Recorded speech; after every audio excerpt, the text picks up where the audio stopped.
Leo nakupa tip ya kukuelekeza namna ya kutengeneza WhatsApp channel.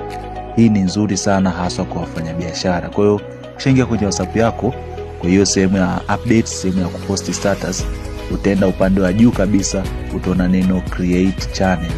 Hilo hapo utalibonyeza, itakupeleka sehemu ya kwenda kutengeneza channel. So hapo utaandika jina la channel yako kama ni mfanyabiashara au kama ni channel ya kupost memes whatever. Then uta describe channel yako, halafu hapo utaweka profile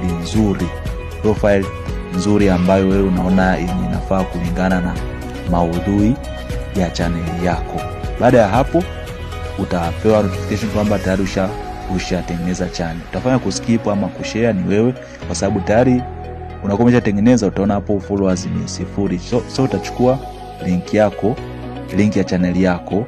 Kuna option ya kushare kwenye status yako moja kwa moja, lakini una uwezo wa kukopi na kwenda kushare kwenye mitandao ya kijamii. So baada ya kuwa na followers, hapo una uwezo wa kuposti update yoyote, kama ni biashara, kama ni memes zako, na followers wote wakaweza kuona ulichokiposti. Baada ya hapo utaona channel yako inakuwa hapo. Umejifunza kitu kipya leo? Hakikisha umelike video hii, share na marafiki zako, na usisahau kusubscribe kwenye channel ya Shao Max Digital Hub.